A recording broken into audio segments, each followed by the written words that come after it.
Workforce diversity.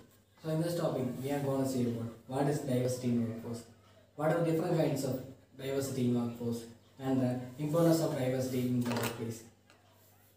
Workforce diversity means similarities and differences among employees in terms of age, cultural background, physical abilities and disabilities, race, religion, gender, and sexual orientation.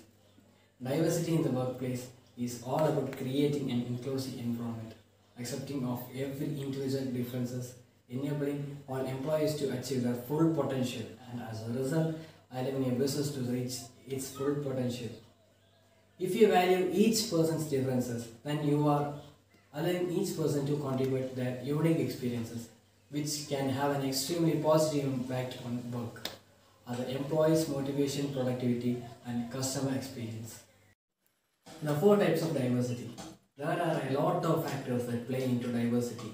Some things are visible on the outside, but others are just a part of the way people are born. These distinctions are the grounds for how the 4 categories of diversity were created. A good way to think of the 4 types of diversity is as dimensions or classifications that each hold their own list of different applicable subsets. Internal diversity. Internal diversity characteristics are ones related to situations that a person is born into.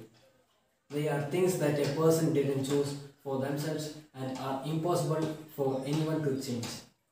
Here are some examples of internal diversity: race, ethnicity, age, national origin, sexual orientation, cultural identity, gender identity, physical ability, and mental ability. And the second thing is external diversity. In the context of diversity, the term external is used to describe things that are related to a person but aren't characteristics that a person was born with. While external diversity can be heavily influenced by other people and their surroundings, even forcibly so, they ultimately are aspects that a person can change and often do over time. Some examples of external diversity include personal interests, education, appearance, citizenship, religious beliefs, location, family status, relationship status, socio-economic status, and life experiences. And the third one is organizational diversity. Organizational diversity, also called as functional diversity, relates to the differences between people that are assigned to them by an organization essentially. These are the characteristics with a workplace that distinguish one employee from another. Regardless of your position or the pay you receive, any form of work that you do solidifies that you are belonging to an organization. Whether you are working for a private, non-profit, public sector or governmental organization, and even if you do volunteer work for free, you are a part of the organizational group. This could be as small as a group of 2 or anything higher, as long as it's more than one independent person that constitutes an organization. Worldview diversity. The 4th type of diversity is commonly known as worldview. Even though there are a multitude of factors that come together to form a worldview, including our internal, external, and organizational diversity characteristics, at the end of the day, everyone has a worldview that aligns with. Worldview diversity is another diversity type that changes with time. We conceptualize the world differently as we have new experiences and learn more about ourselves and each other. There are still new cases within our worldviews, but some examples include political beliefs, moral compass, outlook of life, epistemology. Now let's get into the second topic, the importance of diversity in the workplace. And the first one is different perspectives and innovation.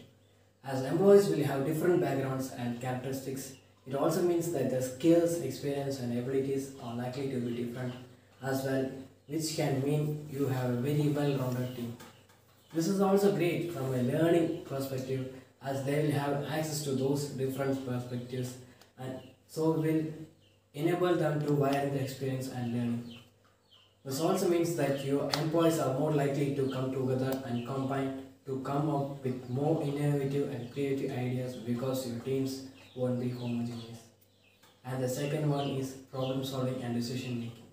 Again, because of the different perspectives of your teams, individuals can come together utilizing the different perspectives to bring diverse solutions to the table.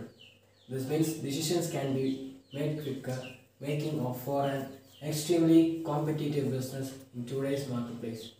Research from Harvard support that this, as it found this that the diverse teams are able to solve problems quicker than cognitively similar individuals. In addition to this, when employees from different backgrounds come together, they tend to come up with a wider range of solutions as well. The next important aspect is that increased employee engagement.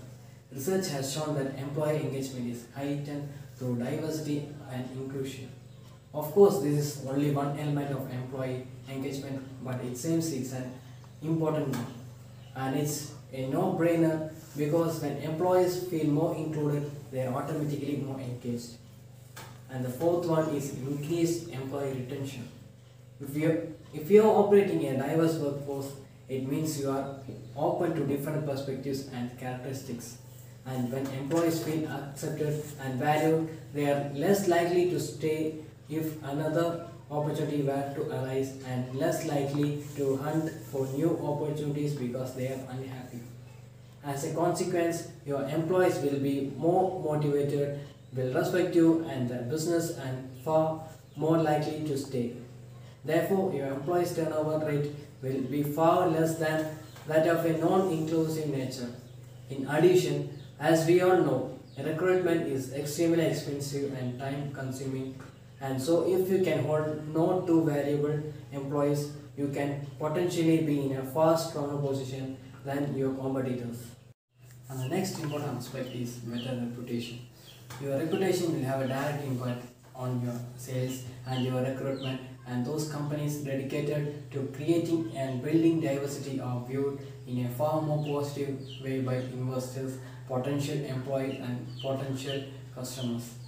One of the latest blogs talked about the importance of social media from an HR perspective, and so if you can demonstrate to those key stakeholders that you are a diverse employer and use social media and a mix of other channels to promote this, when you are far more likely to engage with individuals of interest. There is more public awareness than ever of diversity in the workplace, and so key stakeholders and potential employees are actively searching for it. And the last important aspect is that you have a better understanding of your customers. With the diverse workforce in place, your business is a true representation of society. In life, we meet all kinds of people from different countries with different physical abilities and so on. Your business is selling to those people, and so it makes sense to employ a diverse range of employees representing society today to enable you to have a better understanding and your customers, and essentially marketing and selling to them in a more personalized way. When you look at the above benefits, you can see that it's imperative that you think about how diversity is handled within your business.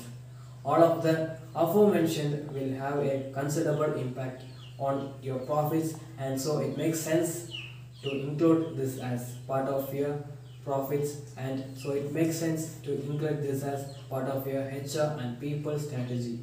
If you are able to take decisions quickly, innovate, retain employees and attract new employees with the right skills and experience, you have diverse your business forward, then your figures will reflect this.